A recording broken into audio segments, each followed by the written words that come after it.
예수를 믿는다는 것, 이것은 신분이 바뀐다라고 하는 것을 말합니다. 전에 종이었습니다. 그런데 예수님 때문에 자유인이 됐어요. 죄인이었습니다. 그런데 이제 예수 그리스도의 피로 의인이 되었습니다. 다른 사람이 된 거예요. 세상에 내 아버지, 어머니 다 있습니다만 예수를 믿고 나니 하나님을, 하늘에 계신 그분을 나의 아버지, 이렇게 고백하게 되죠. 사람들이 어리둥절해합니다. 아니, 아버지, 어머니 다 있으면서 아버지가 또 있다는 거야? 그렇게 얘기하죠. 무슨 말인지 사실은 은혜를 경험하지 않고는 하나님을 아버지라고 부르는 것이 이해가 잘 안 갈 수도 있어요. 또 하나님이 왕이 되시는 하나님의 백성이 됩니다. 지금 우리는 다 대한민국 사람이죠. 국적이 대한민국이에요. 예. 우리나라에 우리 교회에 미국 사람이 하나 있습니다. 예. 저기 유아실에 우리 수빈이가 미국에서 태어났어요. 그래서 국적이 미국 국적을 선택할 수도 있어요. 우리는 땅에서 한국 사람이든지 미국 사람이든지 중국 사람이든지 각자가 태어나고 사는 땅에 따라서 국적이 있어요. 하지만 예수 믿고 나서는요, 나는 세상 나라 사람이 아닙니다. 하나님 나라 사람입니다. 하나님의 백성이 되는 거죠. 신분이 그렇게 바뀝니다. 그 신분의 변화가 하나님이 주신 은혜를 경험함으로 그 은혜에 대하여서 은혜를 믿고 받아들이고 입술로 고백함으로 그 은혜를 자기 것으로 그렇게 누리며 살게 되죠. 베드로가 그런 고백을 하지 않았습니까? 예수님을 보고요, 주는 그리스도이시요 살아계신 하나님의 아들이십니다. 그것 때문에 그의 삶이 바뀐 거예요. 제자 중에 도마 어땠습니까? 예수님이 죽으시기까지 예수님에 대한 확신이 부족했어요. 제자였는데 3년 내내 따라다니면서 말씀 듣고 기적을 보고 그랬는데도 예수님이 아직도 베드로처럼 고백하기가 쉽지 않았습니다. 십자가에 죽으시고 나서 다른 제자들이 예수님이 부활하셨다는 얘기를 와서 막 하는 거예요. 그 부활하신 주님을 우리가 만났다. 도마는 믿겨지지가 않습니다. 뭐라고 그랬어요? 그 못자국에 손을 내가 좀 넣어봐야 알겠다.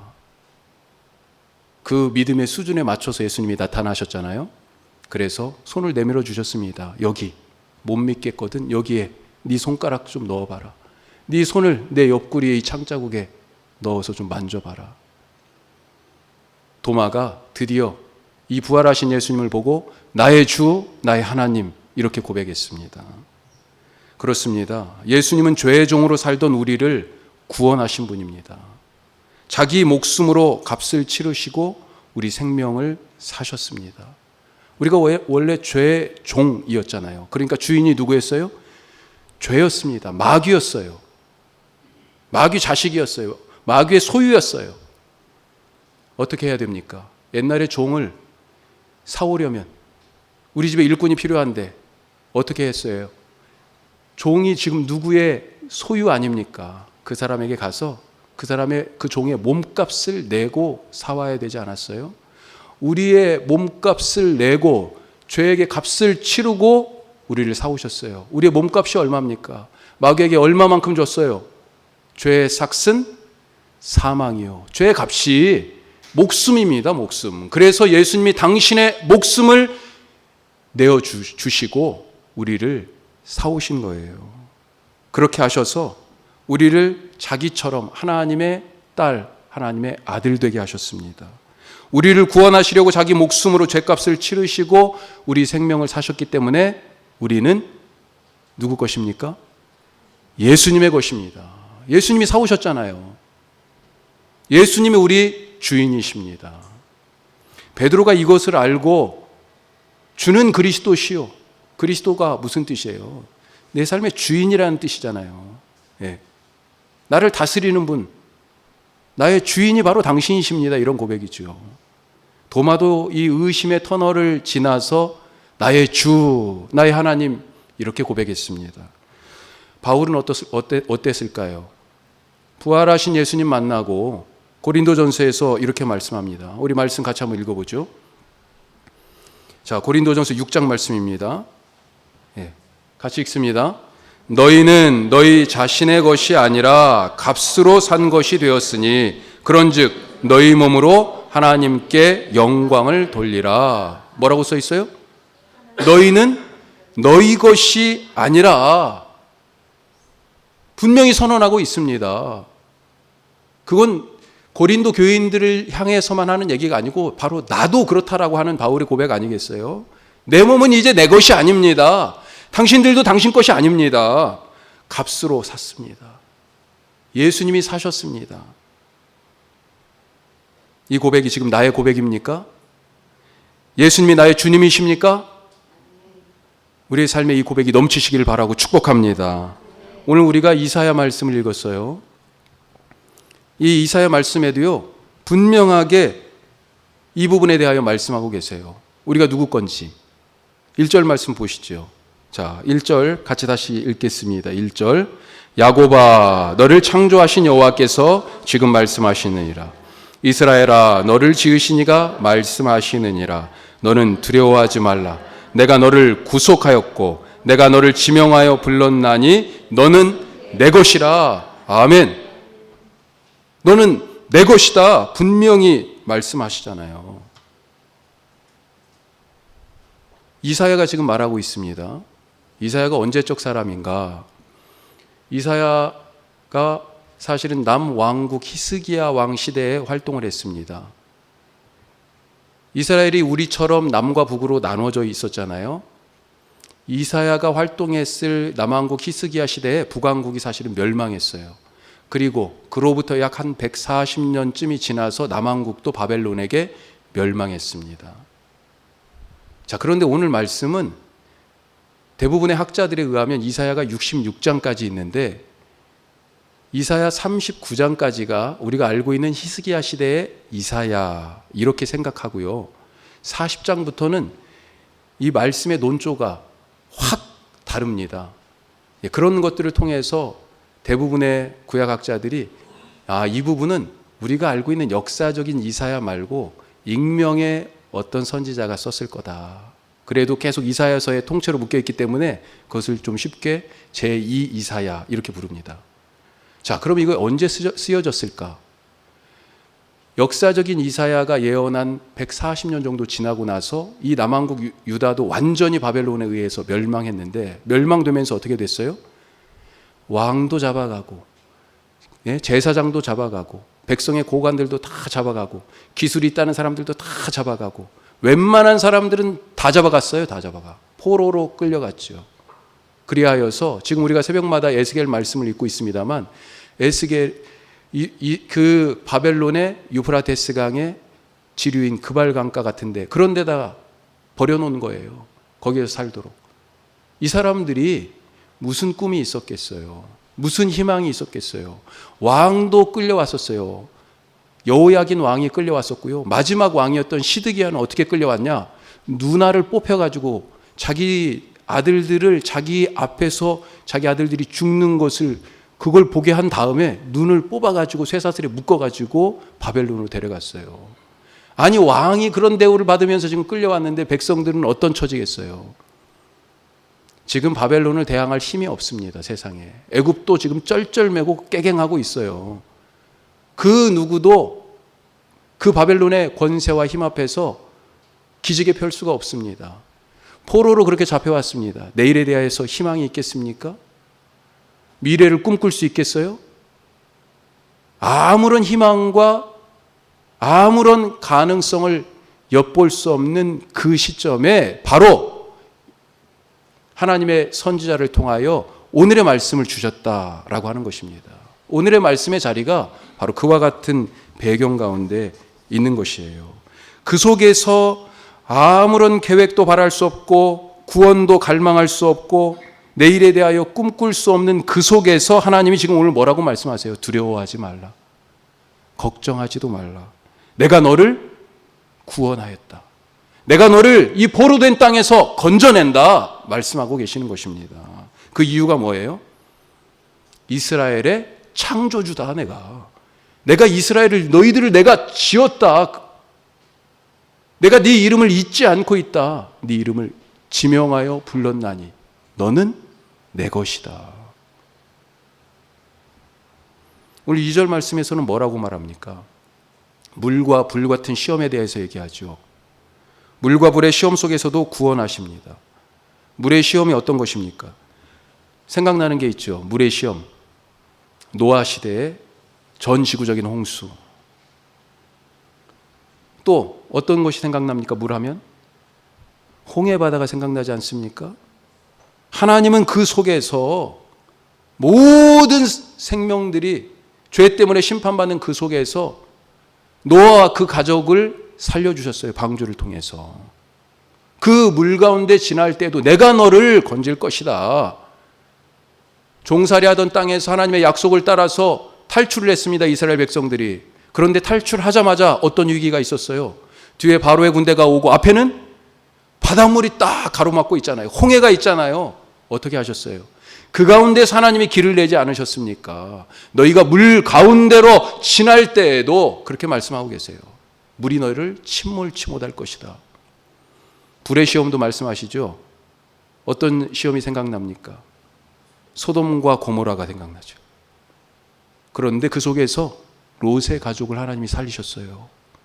그 불비가 쏟아지는 속에서.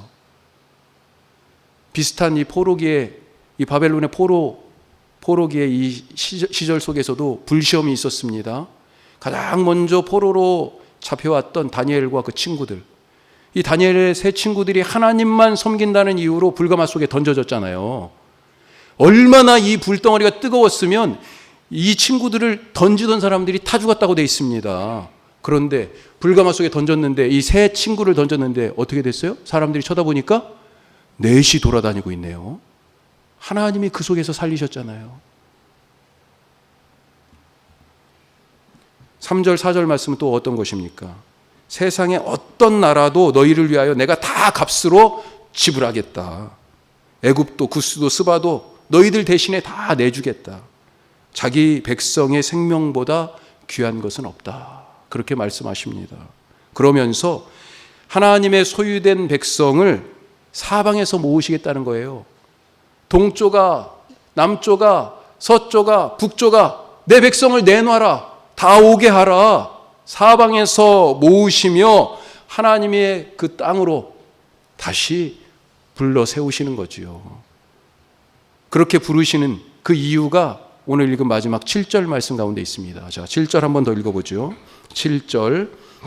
내 이름으로 불려지는 모든 자, 곧 내가 내 영광을 위하여 창조한 자를 오게 하라. 그를 내가 지었고 그를 내가 만들었느니라. 아멘. 아멘. 1절 말씀과 비슷하죠. 마치 가로를 이렇게 딱 쳐놓은 것처럼. 그렇습니다. 우리는 여호와 하나님의 이름으로 불려지는 자들입니다. 우리는 예수 이름으로 불려지는 자들이에요. 예수님을 그리스도 구원자로 믿으니까, 예수님을 그리스도로 고백하니 뭐라고 불려져요? 그리스도인이라고 불려지는 거죠. 예수쟁이라고 불리는 것을 기뻐하실 수 있기를 바랍니다. 사람들은 그것을 우리를 낮춰서 아이고 저 예수쟁이, 사실 좋은 뜻으로 그렇게 얘기하는 건 아니잖아요. 하지만 그렇게 불려지는 것을 기뻐하시기 바랍니다. 예수님의 십자가 보혈의 은혜 아래서 우리는 새롭게 지어진 창조물이에요. 그 하나님이 우리를 너는 내 것이다 라고 말씀하십니다. 자, 그러면 예수님을 이렇게 나의 주님으로 고백하고 나는 이제 하나님 것입니다 이렇게 선포하며 살아가는 그 사람의 삶은 어떠해야 되겠습니까? 우리가 말로만 나는 예수님의 것입니다 이렇게 얘기하는 것이 무슨 소용이 있어요?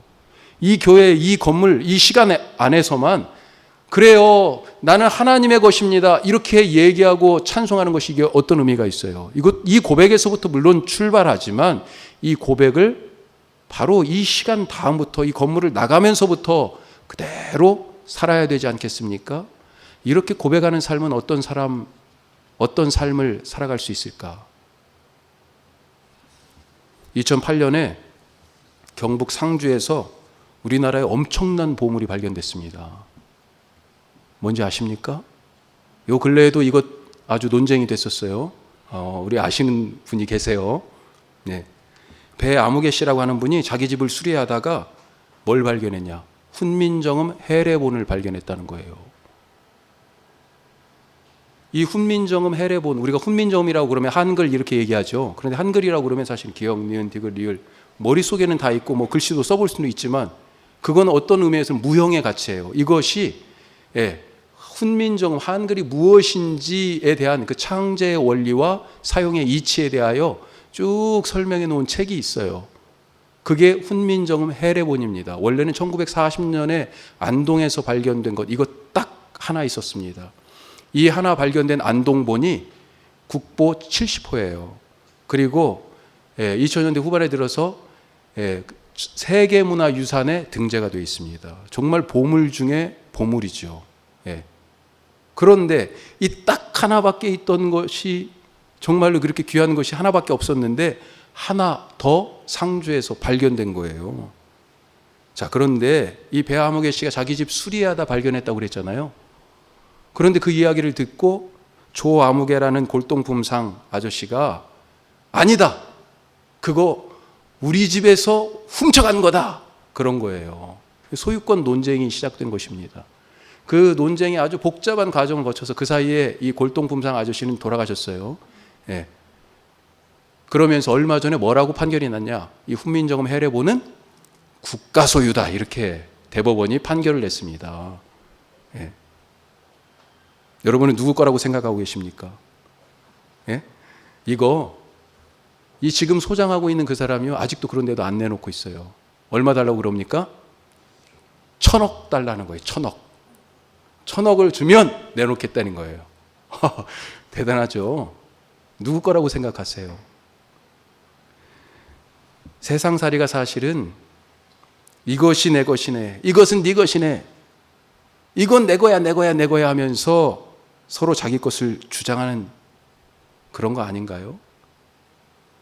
얼마 전에 한 청년이 찾아왔었는데 자기 집에, 거기가 좀 저쪽 하여튼 시내에서 조금 시내인데 그 산 밑에 집이 있어요. 그런데 하여튼 땅이 복잡하게 돼 있나 봐요. 서로 옆집이랑 다.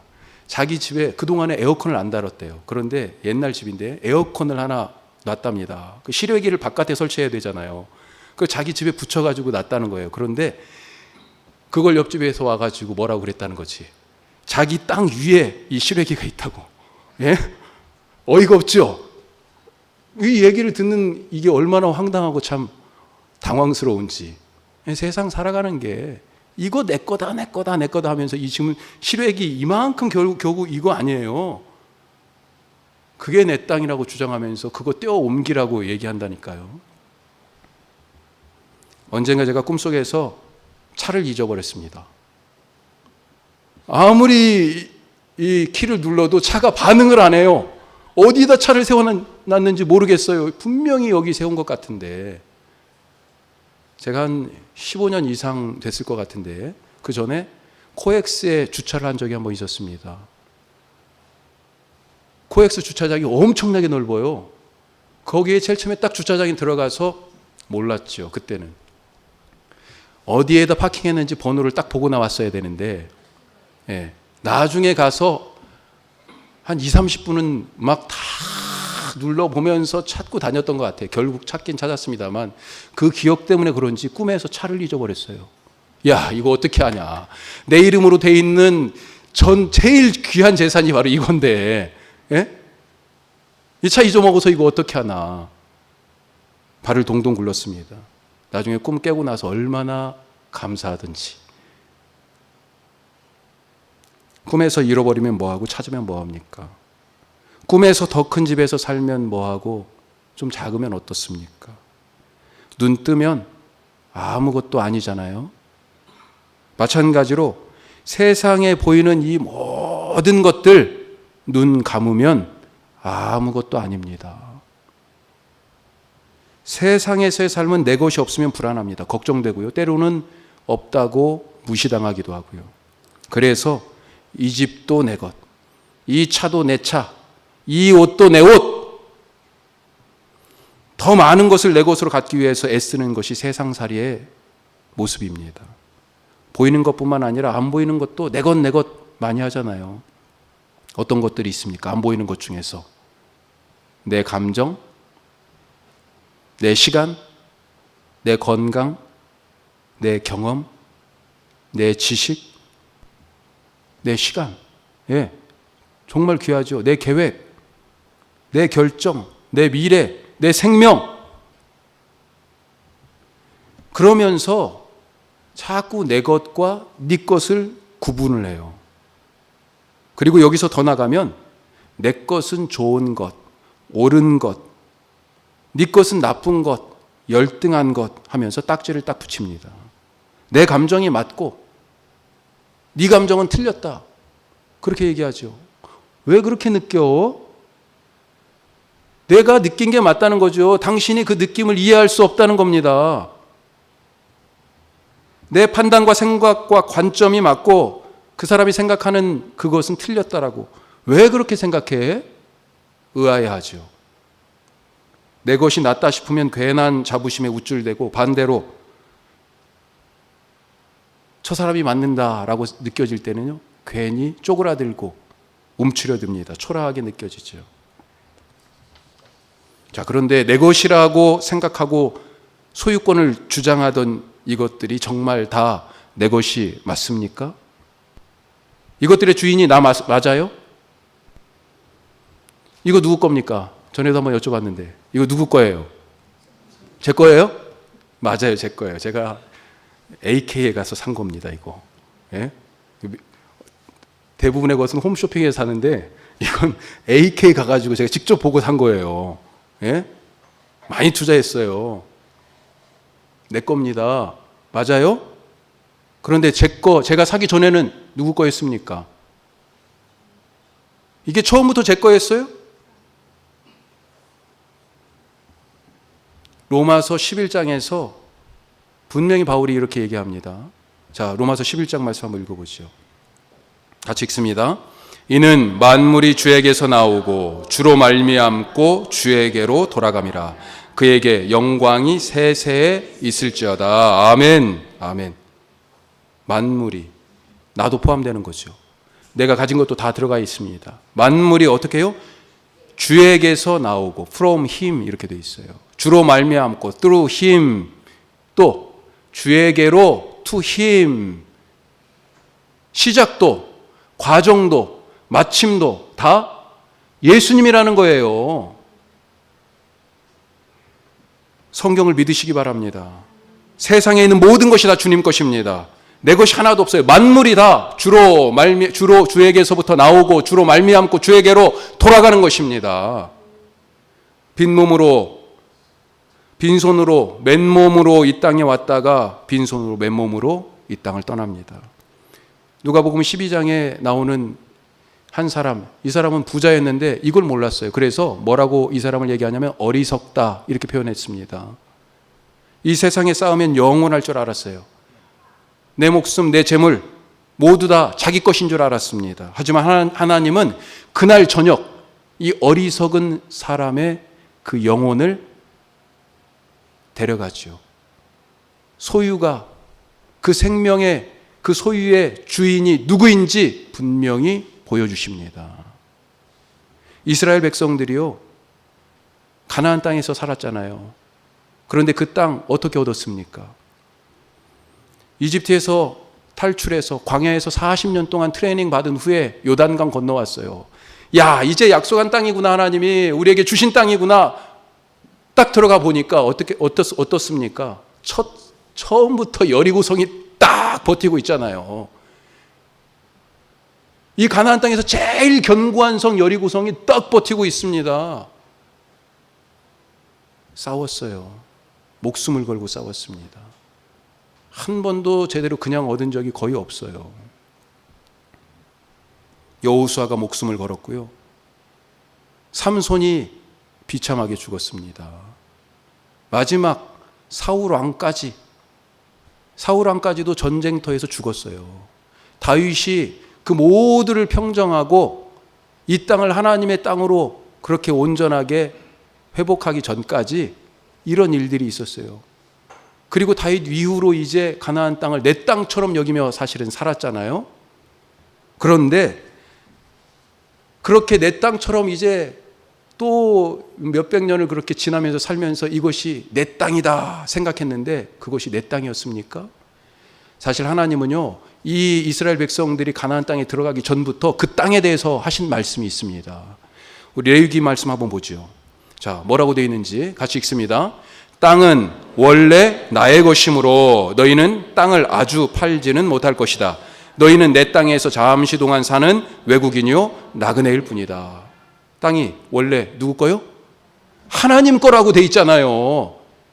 지금 너희들이 내 땅 그러면서 팔고 사고 그러는 것 같지만 영원히 너희 땅이 아니다. 너희는 나그네와 외국인 같은 것이다.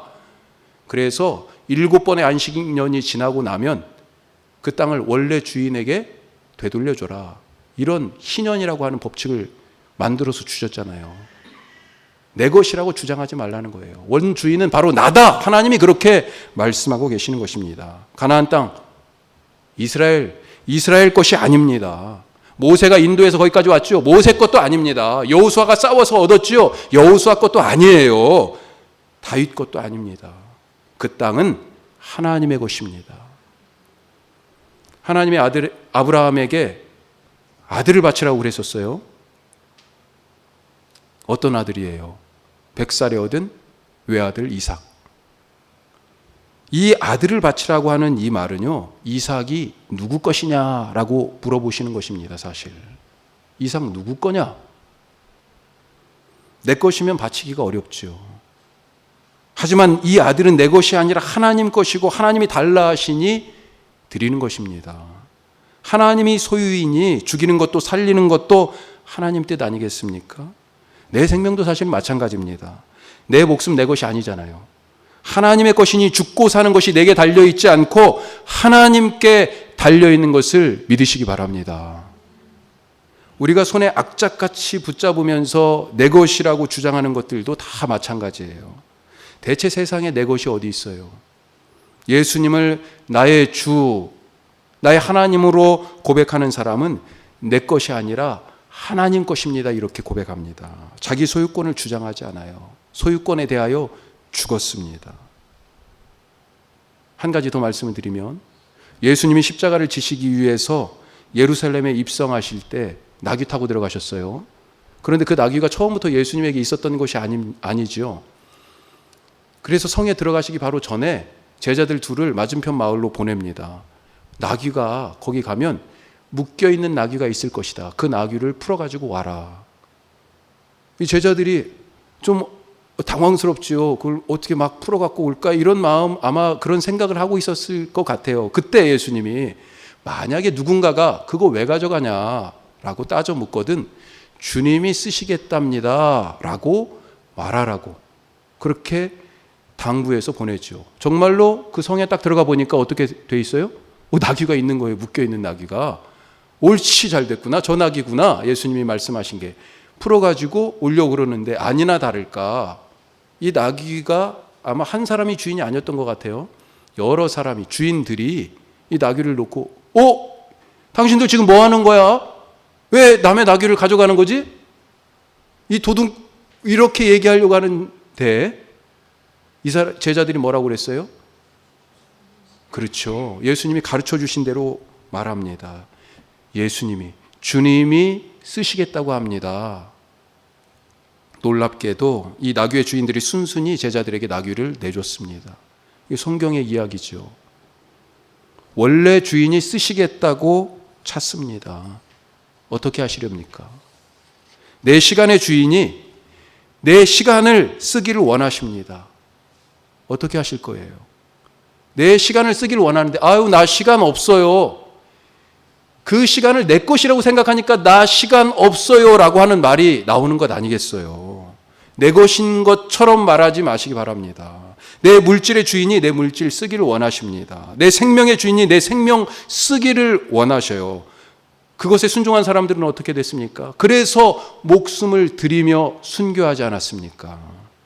하나님이 내 가족의 주인이 되기를 원하시고 내 일의 주인 되기를 원하십니다. 이 교회의 주인 되기를 원하십니다. 예수님이 이 교회의 머리잖아요. 그 누구도 주인이 아닙니다. 오늘 말씀의 제목이 어떻게 되어 있어요? 이 앞에 넣을 게 있습니다.